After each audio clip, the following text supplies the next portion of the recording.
government has to send out bonds and has to get money from foreign nations and from other external financial institutions. Mrs. And when they borrow this money, they have to borrow this money at an interest rate, which means they have to pay back extra to the amount that they have in speaker. But now, considering that these individuals have a deficit, and because they want to continue with spending, which is what austerity is, they want to continue increasing government spending, these financial institutions don't see exactly where is it that you're going to get extra money to pay them back. So what they do, they charge you really high interest rates because you're quite a risky customer. They're not sure. That's why Greece is having such high interest rates. As soon as we get charged these high interest rates, guess where the government gets this money? The government gets this money from you as a citizen. They charge you tax. They charge companies tax. What happens when these companies are charged tax and you are charged tax? It means your income is lost. Already in a time when we are in a recession, the government wants to take away more of your income. So if you think you can't pay for medical insurance now, less people will pay for medical insurance because you are taxing them more. But even more importantly, you're taxing companies more, which means these companies increase the price of their products, whether it's food in the market, because they want to cover the tax of the charge, which means food becomes more expensive, inflation increases. So now it's a double taxation. You're telling them you guys have to pay higher taxes so we can pay these interest rates for these social welfare that don't really affect you, it only affects those couple of individuals who are sick. And then as well, the price of food in the economy is going to increase, right? So it's going to be this scenario where more people are suffering. And not only are more people suffering, the very people who you borrow money from, in this case, vis-a-vis China, will dictate to you your policy, your internal political policies. Because soon they'll tell you, from now on, you no longer block Chinese products. From now on, you no longer embargo Chinese jobs. So what happens? You lose jobs within your economy. Because the very people you're trying to protect, hurting more demographic membership. And even in agendas like trying to tell China not to mess around in Tibet and trying to tell China to stop bullying Taiwan, Mr. Speaker, you lose out on these things because the American will get free. As soon as they do something politically, China will be like, hey, don't forget you owe us money, right, Mr. Speaker? So in that sense, it destroys our political sovereignty. We no longer have power as a nation. That's why America is so powerless against China, because they owe China so much money. So at the end of the day, you have to realize this.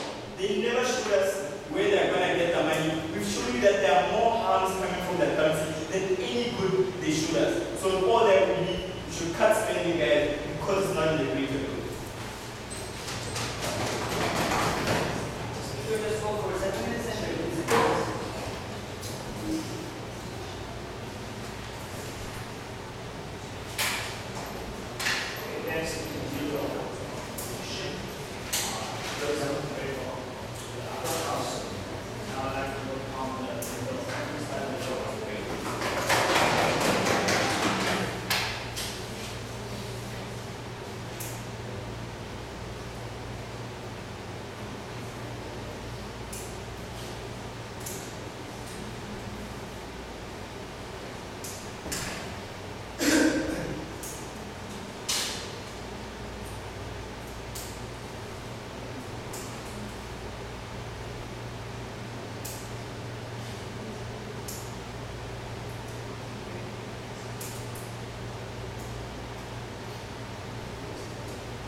Mrs. Speaker, members of the House, the government side has repeatedly told you that the fundamental rights to life is very important. And that's why the government actually should spend more money to actually subsidize people that need health care indirectly. And we will go on the other side, but the only question that we've been hearing from the opposite side, where do we get this money from, which I explained for the environment. So, as member of government, we'd like to tell you firstly why providing money and subsidizing money health care is very important. And secondly, we would like to differentiate ourselves from the opposite side to actually explain to you about this concept in the larger context about whole economy.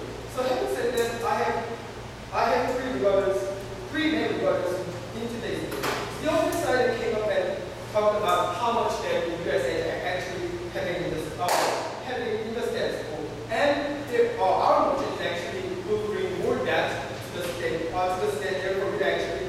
righteous cycle. I have three responses to that. Firstly, we think that we will actually our motion, their policy will actually create righteous cycle. When you actually look at the classic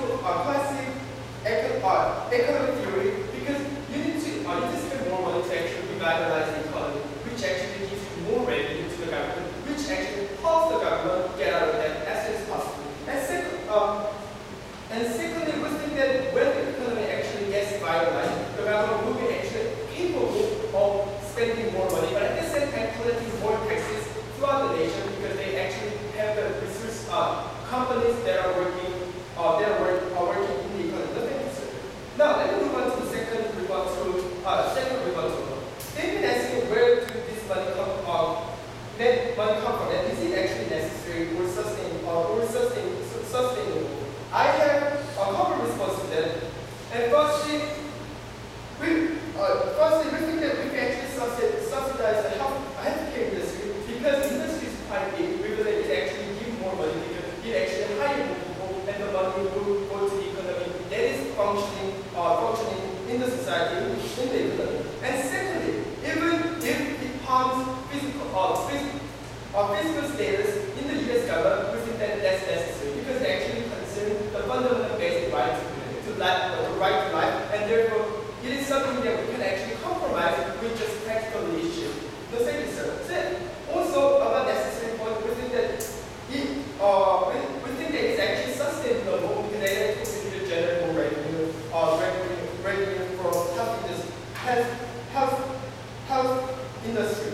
So now let me move on to the third rebuttal about individuals already have that and where do they get the money from. The thing is, Mr. Speaker, let me explain this clearly. U.S. has just gone through the financial crisis. We believe that it was too early for the U.S. to actually work on austerity measures, which actually made the problem much worse. But we believe that it's not actually time to get the money back out from the market. We believe that it is actually still time to spend more money and more resources into the U.S. economy, especially at a time when Greece and other countries are on the verge of default. Nothing is true. So having said that, now let me move on. We have two main arguments in today's debate. We believe that government spending is actually the best way to revitalize the economy. And secondly, linking to the opening government, we believe that fiscal austerity measures actually victimize social welfare and actually victimize the people at the bottom of the society.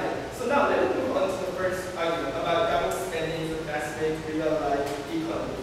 Mr. Speaker, we think that when the government actually increases government spending, and most of the time they actually increase spending to build more infrastructures and spend more money on welfare programs, it actually means that the government is going to hire more people, the government is going to actually spur more employment. And that also means that they're going to spend, and the customers that are working in the companies, our government revenue will actually return the money through the tax system. But we believe that it actually means more revenue to the government and vice versa. At the same time, in return, there is actually more investment in the status quo.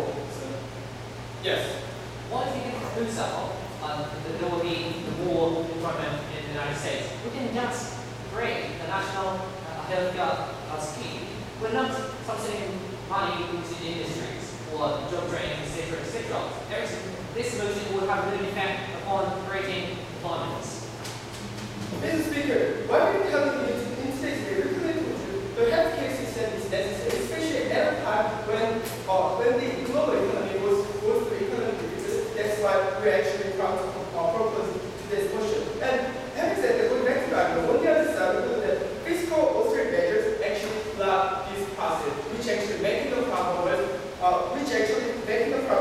which is actually shrinking the economy. And we think that it actually leads to further harms to the global economy. Because when we look at the global economy, it is intertwined. It is actually linked closely. So when the US goes up and the other economy will go up. And therefore, in this case, we should end all fiscal austerity measures and increase government spending to actually support the economic prosperity. And now, let me move on to the second argument about fiscal austerity measures, how it actually helps the people at the bottom of society. Mr. Speaker, as the opening bench has actually clearly told you that it is actually social welfare program to be called first when there is economic crisis. We believe that by this measure, these are actually the people who are rich, who are affected by this policy. We believe that it is actually the people who are poor in the society. And we believe that it is actually unfair for these people, and we believe that it clearly goes against the government goals to actually protect the citizen and be responsible for the citizen actually by protecting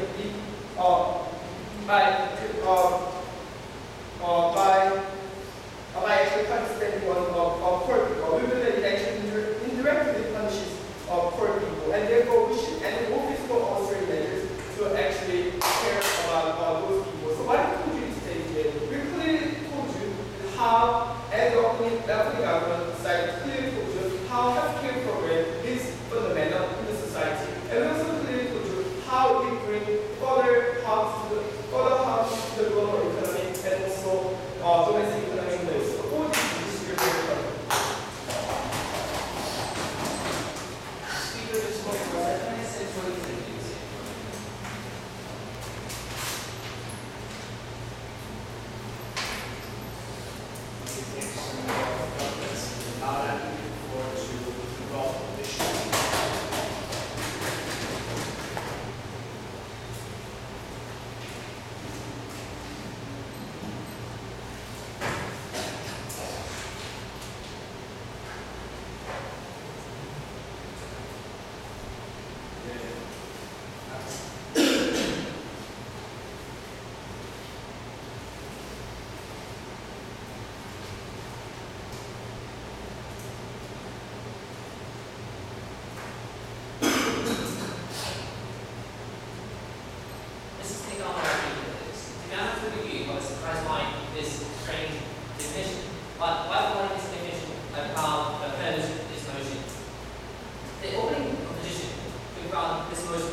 Even though we know that tobacco may damage government is providing freedom of people and people can choose their life. That's why on the philosophical level, the analysis is arbitrary unannounced. Secondly, even if the choice might go to the disastrous effect, there are enough protection programs which are given by the government. Firstly, we have refugee protection. Secondly, we have unemployment aid. If you get unemployed, you can get money from the government, so there's no problem about a health issue. Thirdly, you can get benefits from government. Government is providing benefits about of electricity, or benefits of shelter, giving shelters, or benefits of job training. So that's why that sounds good. There's no problem about the health issue, human life issue. Then come to the second issue. Why that sounds good? United States. The United States is balanced economy and human rights. This is speaking about educators. On the other side, the United States is balancing the austerity measures and the government spending. The reason is clear. They are setting the committee which is constituted by professional economists, not only pro-austerity economists, but also pro-spending economists. They are talking to each other, discussing each other, and make compromise,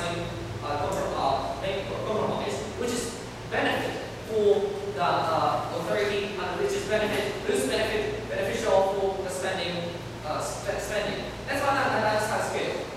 They can balance the economy. They can balance the cutting off the debts, and they can balance the revitalizing the economy. On the one hand, they have made a program to cut off U.S. debt by 2014, or etc. But on the other hand, they are passing laws of job creating in the Senate. That's why they are balancing the economy and human life. So that's why the situation is really okay. If you say balance is important, could you want to say that keeping the floor or what's your time? What is your thoughts? What you're saying that sounds good. Another thing is that there is some. That is a real stance. The movement of the third issue, what we have by taking this proposal. Firstly, there is great harm upon the domestic level in the United States. Secondly, there is far bigger harm in the worldwide level. Let me explain one by one. Regarding the domestic level, we have a shining example about Argentina in 2001. Argentina got default in 2001, which the United States will surely follow the same way of Argentina if we take the proposal. In 2001, Argentina defaulted and the unemployment rate was over to 20%, and one out of two people of middle class are living below the poverty level. That's why if government goes default, it is so harmful for the people. The United States may go follow this way. And why that will be worldwide effect, negative effect? Because the United States is the largest economy in all over the world. That's why if the United States go bankrupt or go default, it will be harmful to Japan, harmful to European countries, and harmful to Asian countries. China, Korea, etc. will be devastating because we can't sell products in the United States. We can't expect the demand in the United States. That's why economy, Japan, China, India, European countries, etc. All the countries will go bankrupt, will devastated by taking the proposal. For those reasons, we are very, very calm to vote. Thank you. Speaker just spoke for 7 minutes and 40 seconds.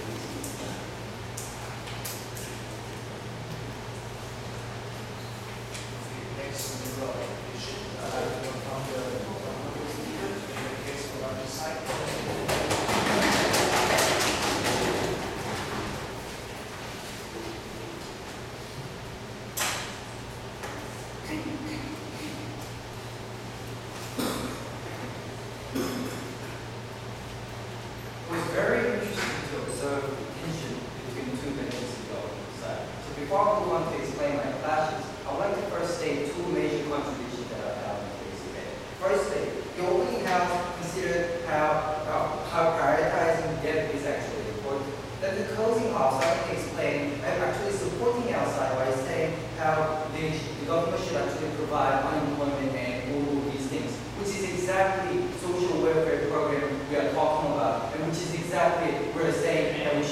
increase the government spending to keep that status quo or keep supporting that social welfare program. And secondly, more crucially, the opening house tried to say how the government cannot balance the situation currently, and that is why the debt situation is currently very devastating, and that's why we should choose between two things, like debt and social welfare program, like health insurance that the opening government was mentioning. That is how the debate went so far. But suddenly, the closing part suddenly said that, well, U.S. government is balancing well.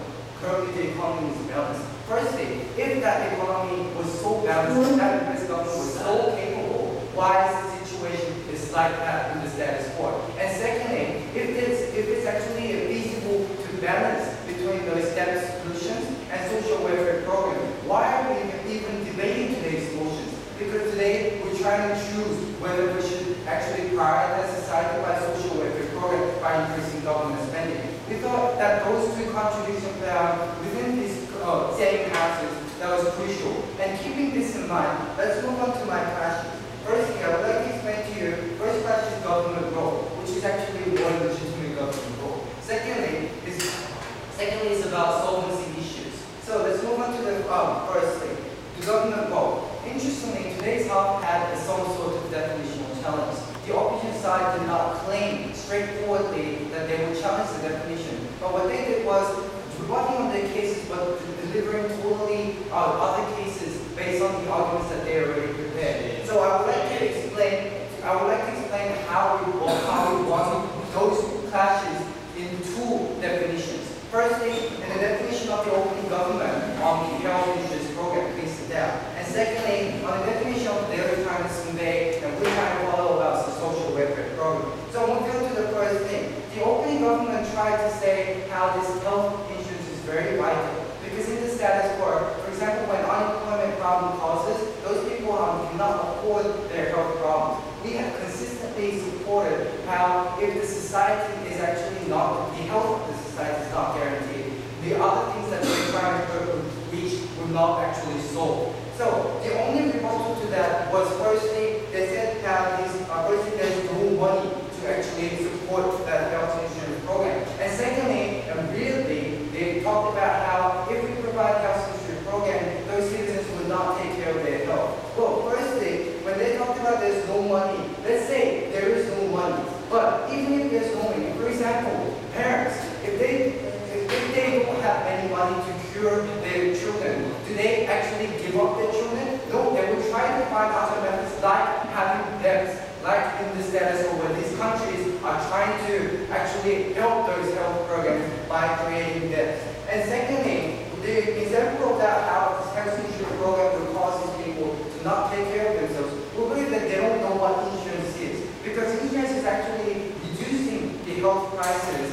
and actually helping the citizens. And those citizens still have to incentivize to take care of their health and actually because they have to pay expenses and also they have to suffer all these sufferings. So moving on to the second definition about the social welfare program. They try to say how debt will be actually going to lead to these other generations. And that debt was actually going to harm the citizens by high tax rates. But firstly, I would like to say even before we consider about the long-term high tax rates, currently the citizens are suffering because of high medical expenses. Because they cannot actually afford their medical insurance in the first place, they are actually burdened with that high medical purposes. And like they said, if those food subsidized actually reduces, they're actually going to be burdened even more. So we had an interesting opposition side, how they were saying that those food subsidies necessary. Exactly, sir. We believe that those, by increasing government spending, this is necessary. The closing up. So we believe that firstly, it is actually feasible because even when you consider the United States place, they actually have the capability to increase the debt like the status quo. And also, even if it's not feasible enough, we believe that the government's role is not to neglect the citizens, especially in health-wise issues, and also moreover in other issues like employment problems. Yes, great. So you're going to help 1,000 sick poor people by making a million people poor as well.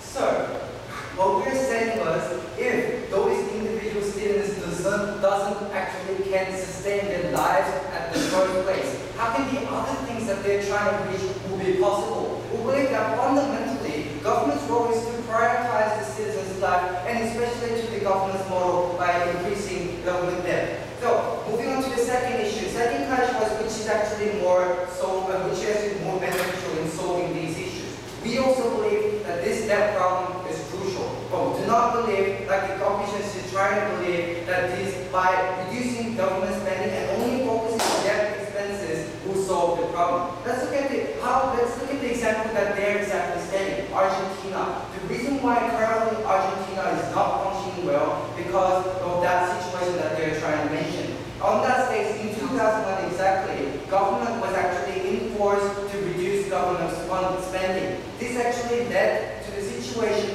where economic actually got frozen, did not facilitate, which ultimately actually severely damaged these Argentine issues. Recent reports, like Greece, in the case of Greece information, they refer to Argentina's cases, how these Argentinians is a failure by reducing government spending. And also they try to recommend these Greece states how they should actually prioritize the social welfare program. And that's exactly what's happening in the status quo. So we believe, we totally told you, especially in that closing up, how the social welfare program is crucial.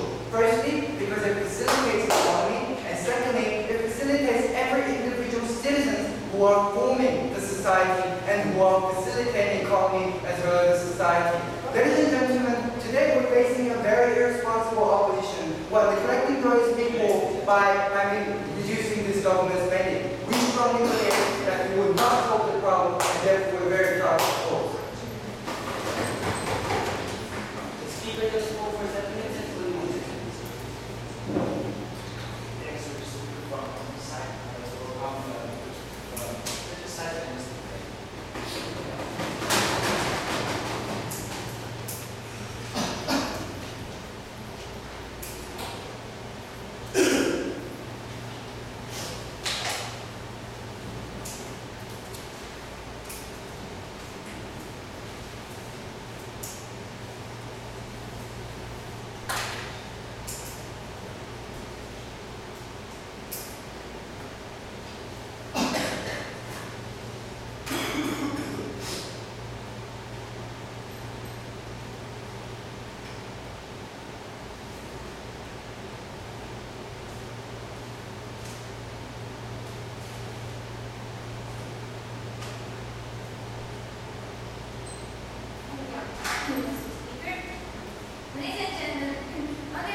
We are not